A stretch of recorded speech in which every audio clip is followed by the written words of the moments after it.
crucial period in its growth before his retirement in 1977. He and his wife Dorothy enjoyed a wide circle of friends in the university and the Corvallis community, and the lectureship honors their memory. And I'm sure many of you have attended these lectures for many years. Please join me in welcoming our distinguished speaker, Jorge Cañizares-Esguerra, the Alice Drysdale Sheffield Professor of History at the University of Texas at Austin. Dr. Cañizares-Esguerra earned his PhD at the University of Wisconsin in Madison. He's won numerous national fellowships and has received numerous prizes, and is the author of more than 50 journal articles and book chapters and some 60 book reviews. So I know, trying to get those free books, right? I do the same thing. He has, I'm just kidding, sorry. Actually, that's a reason, yeah. I'm sorry. I know my students are here, so they're used to my tasteless sense of humor. He's also authored several books, including 2 that have been translated into Spanish. First off, his book, How to Write the History of the New World, was cited among the best books of 2001 by The Economist. In 2006, he published Puritan Conquistadors, and shortly after, Nature, Empire, and Nation, and the co-edited text, The Atlantic and Global History, 1500 to 2000. I'm personally honored to have an essay included in his volume, The Black Urban Atlantic in the Age of the Slave Trade, co-edited with Jim Sidbury and Matt Childs, which is going to come out in a few months after a conference that we had, I think, 3 years ago. Like 20 years ago. Yeah. At UT Austin, which was a great honor to be included in that, which is going to be an excellent volume on the port cities of the Atlantic in terms of being a Black urban world. It's really a superb collection of scholars contributing. Dr. Cañizares-Esguerra is currently writing a book entitled Bible and Empire, the Old Testament and the Spanish Monarchy from Columbus to the Wars of Independence. Tonight he will speak to us on silencing the past, on imperious historical categories. I'm very eager to hear him disrupt our standard historical periodizations, and I'm happy that my students are here to back me up on these things that I'm trying to teach in my class. So with no further ado, please welcome him to Oregon State University.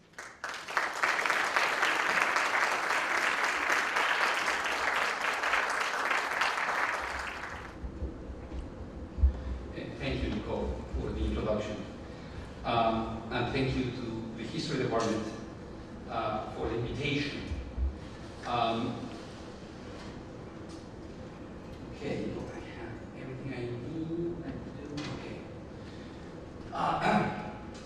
In his latest book, Whose Bible Is It?, the late Jaroslav Pelikan repeated what has been for centuries a commonplace, and I quote, "It was the printing press that made the Bible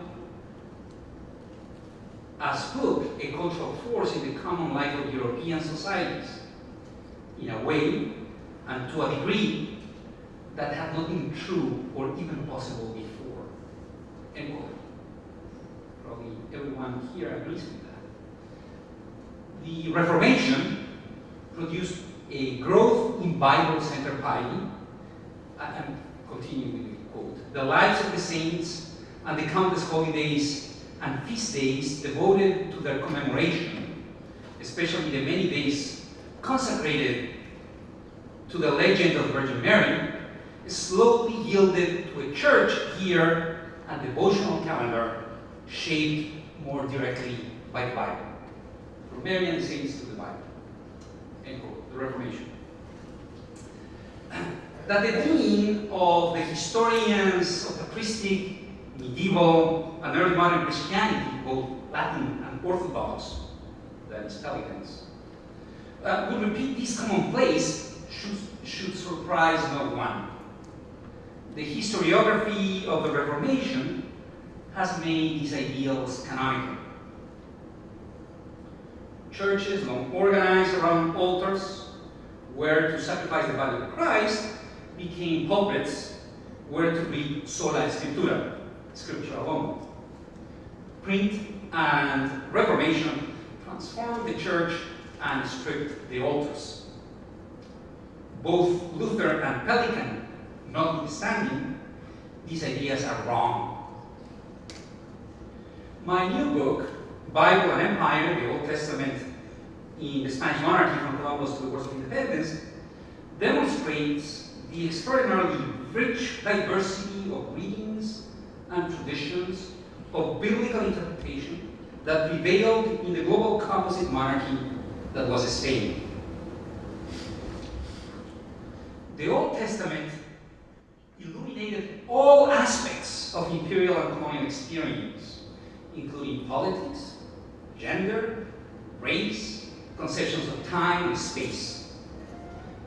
The book of Samuel taught kings, priests, and the people the contested foundations of monarchical authority and popular sovereignty, while priests sought to recapitulate the lives of Aaron, Elijah, and Jonah. Magistrates aspired to be like Moses and Joshua. Genesis, Exodus, Deuteronomy, Leviticus, and Numbers served out lessons on territorial expansion and colonization and the proper way to design the arks and tabernacles that were Catholic churches. It is therefore not difficult to show how deeply misleading Pelikan's statements really are. He contrasts the Bible-centered piety of the Reformation to the piety code of commemorations consecrated to the legend of the Virgin Mary of the Latin Church.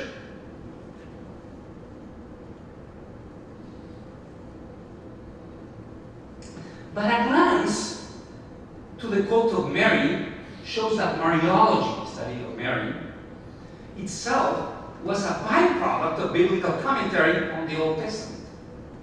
Take, for example, a typical post-Tridentine Catholic image of Mary, produced in Augsburg in 1742 by the engravers Johann Baptist Glover, Joseph Sebastian Glover, and Katharina Glover, as one of some 55 illustrations to the Litany of Loreto of the Jesuit Francis Xavier Dorn. This is an image that circulated all over the Spanish monarchy in Asia, Africa, Europe, and America.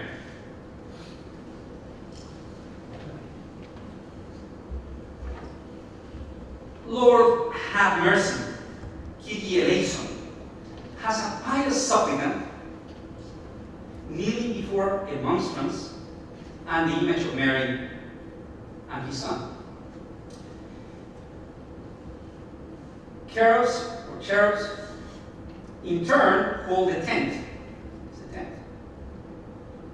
The image rests on top of a flight of 6 stairs, which in turn are flanked by 3 pairs of lions. The lions to the left rip off a serpent, a body, and a pile of bones. Those to the right hold a crucifix, a lily, and a book. A passage from Hebrews 4 frames the composition. Adeamus ergo con fiducia ad thronum gratia ut misericordiam consequamur. Let us then with confidence draw near to the throne of grace, that we may receive mercy. The supplicant addresses Mary saying, Dic ergo obsectoro te quod soror measis. Say you are my sister, and that my life may be spared for your sake. There is nothing in this image that does not pertain to the Old Testament. The body of Christ, displayed in the monstrance, appears as the Ark of Israelites. Christ, the new covenant, has replaced the law of Moses, the Torah, meant to be kept in the Ark. Mary appears as the tabernacle of the Israelites, pregnant with the body of Christ. Mary, the tent held by the cherubs, becomes the tabernacle within which the Ark rests. So this is the tabernacle of Deuteronomy, and this is the Ark, the body of Christ. The relationship of Mary to Christ, one of container to contain, is repeated in the image of the stairs. They are simply a reference to the throne of Solomon, as described in 1 Kings 10, verses 19 to 20. And I quote, "The throne had 6 steps, and the top of the throne was round behind, and there were armrests on either side." Here you have the armrest.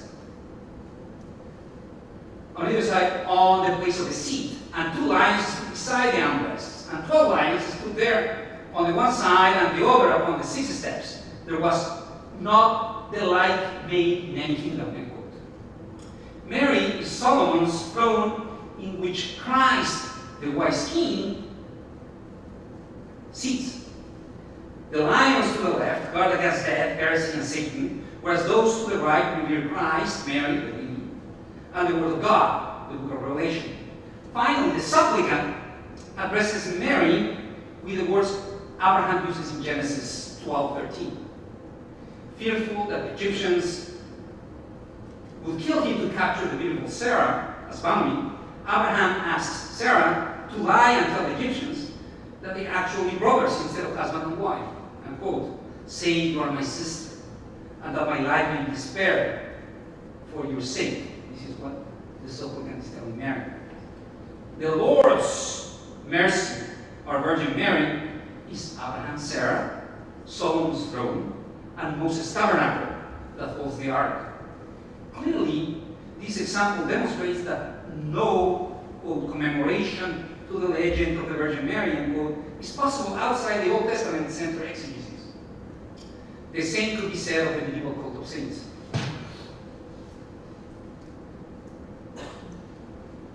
That Pelican, himself a sympathetic historian of the cult of Mary through the ages, and this is one of his most read books, Mary Through the Ages, failed to see through the rhetoric of such powerful historiographical category as the Reformation is remarkable. The narrative implicit in the concept of Reformation has rendered it patently obvious invisible. Doing away with Pelican's Reformation has its rewards. My Bible and Empire will radically reinvigorate historiographical debates long considered settled. It demonstrates, for example, that more often than not, models of female piety were not passive, pliable, obedient female biblical figures like Sarah, but armed female warriors like Judith and Jael. This is typical of the cult of Mary in Catholic societies, and especially in Hispanic societies. Virgo potens, Mary as a powerful maiden surrounded by guns and cannons and so forth. And here you have Judith and Jael as prefigurations of Mary. Judith from the book of Judith. It's killing Holofernes this is Judith. She has beheaded Holofernes, and this is Jael, who was pegged a nail through the head of Sisera, Canaanite general. And in Catholic traditions, if you go to the Sistine Chapel, you find both Judith and Jael as preparations of Mary on the ceiling. This is Michelangelo. So this is not just Hispanic. This is pretty much a trope in Catholic societies. Mary as fulfillment of Israelite warriors. It also takes issue with the parochialism, that is my book, of current historiographies that claim that the foundations of biblical republicanism ought to be found in a tradition that goes from John Milton to Thomas Paine. I suggest that throughout the 16th and 17th centuries, the first book of Samuel, with its blistering critique of the office of the king, organized much of Spanish political philosophy. There is no divine right of kings in Spanish political philosophy. I claim, contrary to what is often argued, that in the global Spanish monarchy, the divine right of kings was considered idolatrous.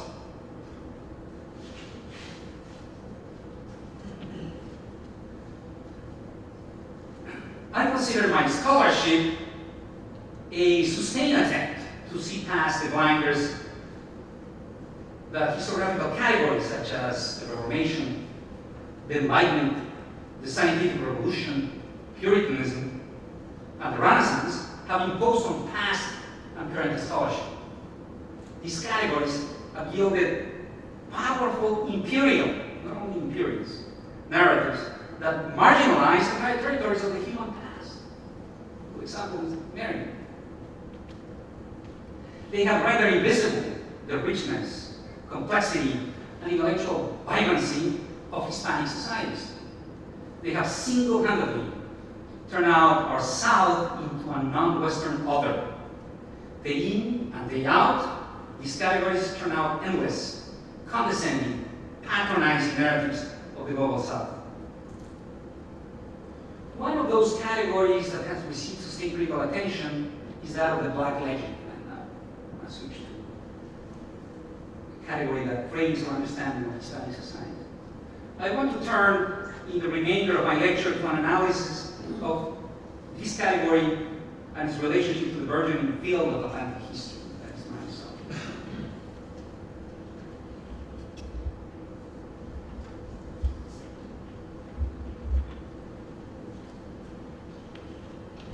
One resorts to the category of the Iberian Atlantic, often in despair.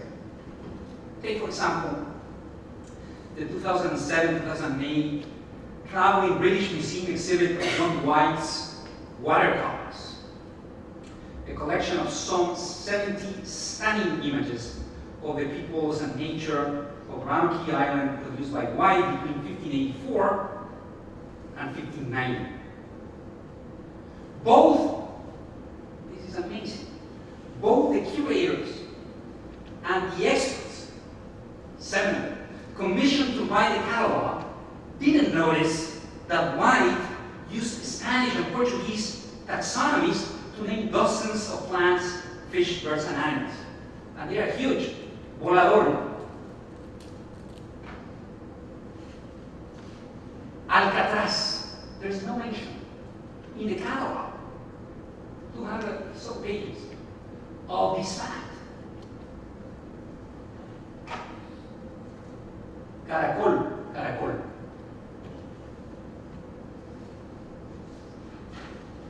That such a prominent feature of the plates went unnoticed is emblematic of a much larger and deeply troubling pattern in the scholarship on colonial British America.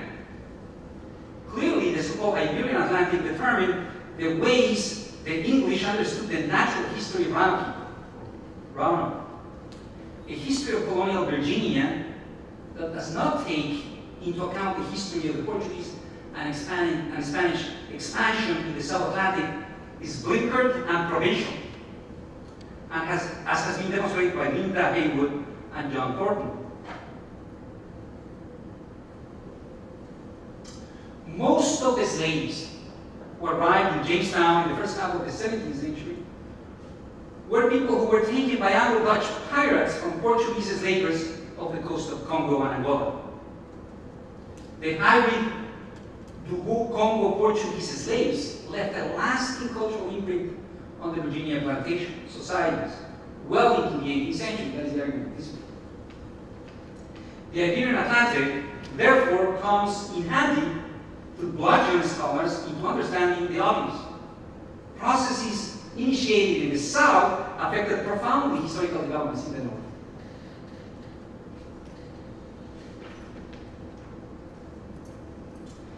In most textbooks, 1492 represents the onset of modernity. It allegedly marks the year in which the resources and labor of an entire new continent, America, launched another, Europe, into an ascending global dominance. The cost of modernity, however, proved enormous. Germs and steel wiped out entire Amerindian civilizations. and millions of Africans were forcefully taken across the Atlantic to work as slaves. Mountains of American ores extracted from cavernous hellish mines became the silver, gold, diamonds, and emeralds that opened for Europe long-sought Asian markets. African demand for American cachaça and tobacco helped pay for the African slaves needed to keep the American ports, ships, mines, households, ranches, and plantations running.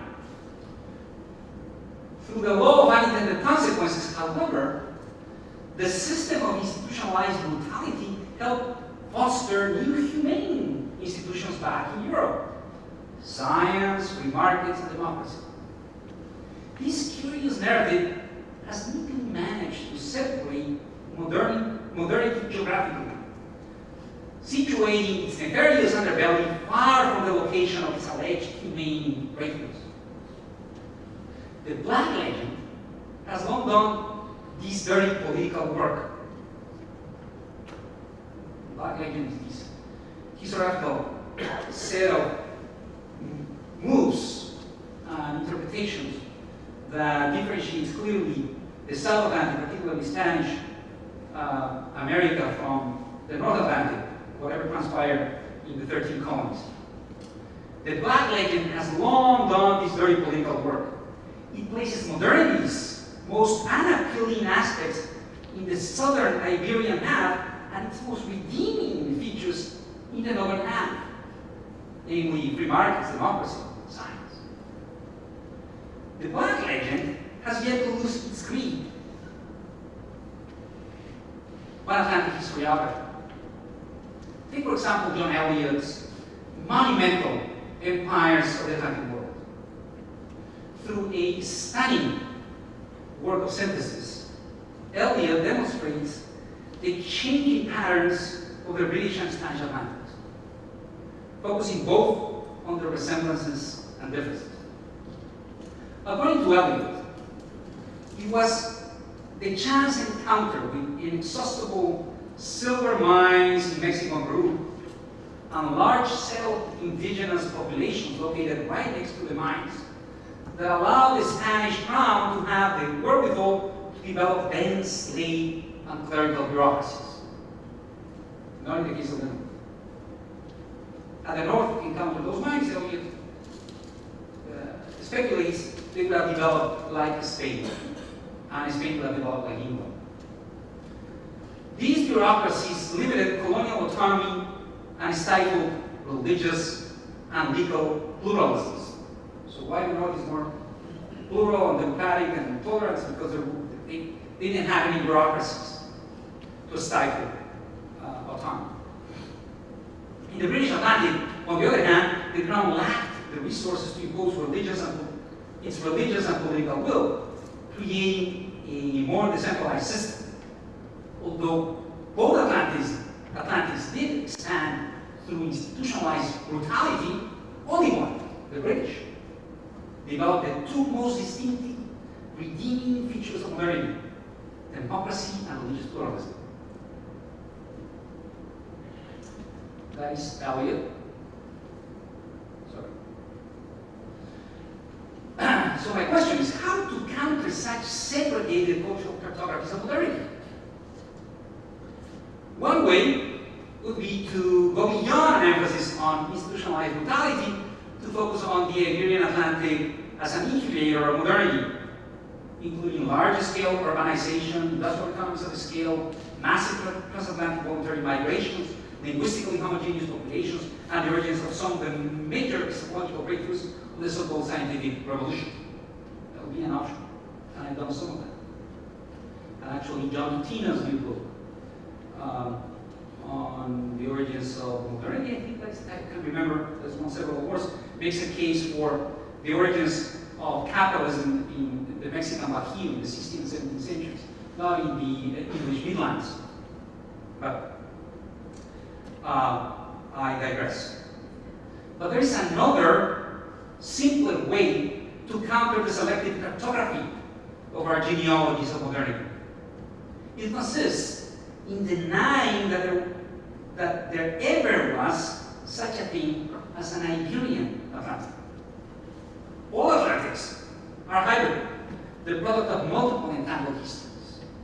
This insight offers historians the tools to take apart each and every one of our various Atlantics, be they British, Dutch, French, Portuguese, Spanish, Danish, Angolan, Congolese, Dahomey, etc.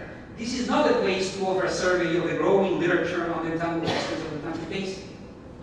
Suffice it to say that no place in the Atlantic world contains a past that can be said to belong neatly and exclusively to one or another empire. The Venezuela of Simón Bolívar, for example, was as much British and Dutch as it was Spanish. Almost everyone from Maracaibo to Caracas interacted directly or indirectly with the smugglers from the neighboring island of Curaçao, Dutch, and Trinidad, Rich. The most elementary daily needs of the residents of Venezuela were met by vast networks of merchants headquartered in Amsterdam and London. But entanglements in Venezuela run much deeper. Simón Bolívar found the Orinoco to be a secure bastion for insurgency precisely because the river basin had never been under actual Spanish control. It was territory that belonged to the Caribs, who cunningly allied themselves with the Dutch, with Dutch gun dealers. The many other Indian nations protected themselves from Carib Dutch slave raids by allowing Jesuit, Franciscan, and Capuchin missions into their midst. So it's a contested borderline.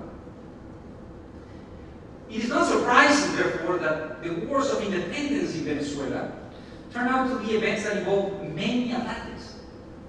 Venezuelan Creole patriots through recruits, ships, guns, and loans from Haiti, Jamaica, and London. Creoles managed to recruit more than 6,000 men and women from England, Ireland, Germany, Poland, and the Netherlands to help the Spanish-American cause for independence in Gran Colombia alone.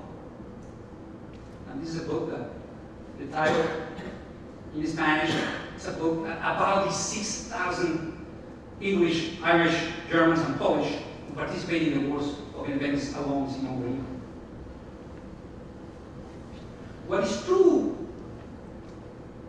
of early 19th century Venezuela is also true of almost all places and periods. To pigeonhole Jamaica as part of the British Atlantic is disingenuous. It is not only that the history of the island under Spanish rule deeply marked the future developments of British Jamaica, particularly when it came to the legacy of Brazilian Maroon communities. But Jamaica must also be remembered as central to the British Atlantic, largely because it was at the heart of the vast smuggling economies whose tentacles reached throughout the Spanish Caribbean. So Jamaica became a jewel of the British Empire in the 18th century, largely because it penetrated deeply through smuggling networks into the Spanish markets in Venezuela, Colombia, and other places.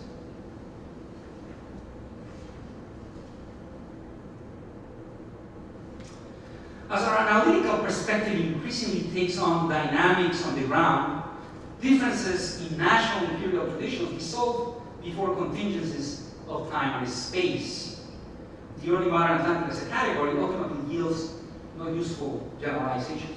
And this is one of the things a colleague of mine and I developed in an article in William Murray Quarterly that had several responses. And then we close with an argument addressing those responses. Anyway, if you want to know more about the paragraph that I'm going to read, you can always go back to this issue of 2011, April 2011. In fact, such generalizations may prove dangerous.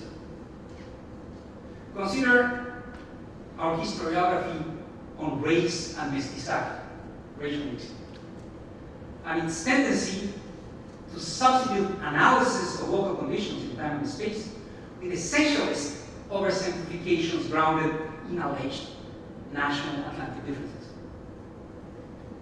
There is no better example than Anglo-American historiography's refusal to see the many mestizos and castas that populated the British Atlantic. A refusal that grows out of generalizations about Britain's lack of openness to cross-racial marriage. Mixed communities sprouted in the eastern and western seaboards of the Atlantic Ocean, from New England to Senegambia. Yet, too much scholarship continues to suggest that the English refused to mix with Indians and blacks. In 17th century Sierra Leone, English officers of the Royal African Company behaved like typical Portuguese lançados in taking African wives and fathering mixed-race children who then sought to monopolize the coastal trade. No difference with the Portuguese. The resulting trading families, such as the Clevelands in the Sheffield region of Sierra Leone, had counterparts in the McGillicrays and Macintoshes who rose to leadership among those Creek Indians who sought intensified trade with the British, Spanish, and Americans in the early Republican Southeast. Nor are the Creeks the only residents of the North American borderlands whose history undercuts the old narrative that contrasts French trappers willing to marry into Algonquian and Iroquois communities with Anglo settlers who were reluctant to take up Indian wives. Differences in degree existed, to be sure, but they had less to do with deep-seated national cultural differences than with historical contingency and demography. By the 18th century, the English usually could and did create enduring alliances with Amerindians. These alliances endured as long as the English thought them important enough to invest in and maintain. And they did so through their access to quality commodities that could be given as presents in woodland diplomatic rituals. French colonists in the Great Lakes, on the other hand, were less numerous. They came without wives, and they had inferior commodities to give or trade. So they relied on marrying native women to seal alliances. What should not be surprising is that when English settlers in the Hudson Bay found themselves facing conditions similar to those experienced by the French trappers, English settlers secured their position by marrying into Algonquian clans. The same thing.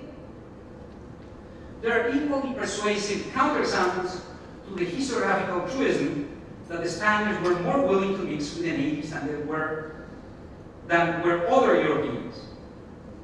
17th century Spaniards in eastern Texas never felt the need to strike alliances with the Caddo by taking native wives, even though Spanish commodities were of far lesser quality than those of their imperial rivals. The French, on the other hand, avidly sought Caddo wives. This pattern lasted well into the 18th century as the Spaniards persistently refused to marry into Apache and Comanche clans. Mestizaje in Texas occurred not through these marriage alliances, but through the forced incorporation of captives into households, servants, criados, and the sexual exploitation of dependent criada women. Similar patterns of forced mestizaje to captivity characterize interactions between indigenous and Hispanic communities in the Spanish borderlands of Chile and New Mexico. These patterns are, of course, at the present reminiscent of the origins of mulattoes in colonial British North America. Another example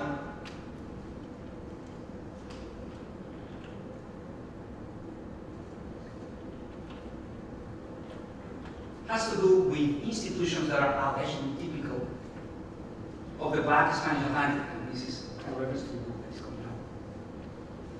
Cofradías, brotherhoods. Enslaved Cubans, for instance, joined together cofradías called cabildos that were often tied to specific places of African origin. Havana's cabildos fostered the communal lives of the city's Black residents. Syncretic rituals and beliefs emerged into different cabildos as they adjusted first to slavery and then to the decision of Havana's authorities to move them out of the heart of the city. This could not and did not stop their commitment to communal support and cultural survival. In fact, by moving the cabildo houses beyond the city walls, authorities inadvertently seem to have increased their autonomy by making them less susceptible to constant surveillance. Removed from the center of Havana, the African cabildos came to play an even more central role in Black Havana's cultural and political life.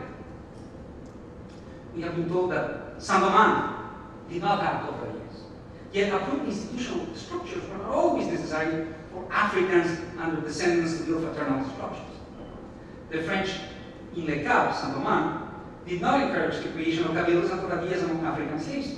Perhaps by Le Cap's 18th century rise, such organizations have become less powerful within the church. Nonetheless, even without the church's institutional support, the African descended residents of Le Cap built analogous organizations. In the absence of institutional support, the records through which their activities can be reconstructed are inevitably sketchy, and this is another element. I mean, many of these alleged differences have to do with the nature of our archives, not so much with differences on the ground. What survives is documentation. But those scarce records reveal that slaves congregated along ethnic lines in established places on the outskirts of the city, exactly the same as Havana. On Sunday market days, when the 35,000 slaves of the Cap were joined by 15,000 others from surrounding plantations, the slaves would gather along ethnic lines, each with their own self-appointed authority and pools of money that take care of their dead and the infirm. Different ethnic groups wore different sashes and garments and gathered in distinct quarters removed from the center of the city, like in La Habana. La Providence, La Fossé, and Petit Carénage are the names of these quarters. The scholars too easily conceive of cabildos and cofradías as institutions introduced to African American cities by Spanish Catholic corporatism. But the unincorporated organization in Le Cap, combined with the emergence of analogous organizations among free black people in the very different worlds of northern US port towns, strongly suggests that the Spanish institutional framework simply allowed slaves' adaptation of the various and widely shared West and Central African secret society traditions to find their way into the historical record. It's simply a matter of what survives in their records. Given the similarity of their social, economic histories, like Havana, they provide an opportunity to contemplate the effects of local European cultures on the local cultures of the African diaspora. Africans in Havana came together in form of organized abilities, and the institutional strength they gained through the church both influenced their forms of religious devotion and provided them with a secure foundation, the city, and the historical record. Africans in Le Cap lacked such formal institutions, but organized themselves in similar ways, though presumably their organizations were more tenuous. They are certainly less well documented. Only the scantiest evidence of such organizations has turned up in Kingston, Jamaica, though there are hints that analogous things were occurring. These similarities raise crucial questions about the ways that different imperial, cultural, and legal regimes influence the avenues available to victims of Atlantic slavery, and they remind us how important it is to distinguish between how such regimes change what happened on the ground and how they change what found its way into official records. To understand the processes of cultural change experienced by the peoples of the Atlantic Basin requires that we step back from typologies based on generalizations about various national imperial Atlantic experiences. The processes that matter most were indeed pan-hemispheric and pan-Atlantic, but they were fundamentally driven by local variables that modified the beliefs that peoples from all three continents brought to their interactions. Thank you.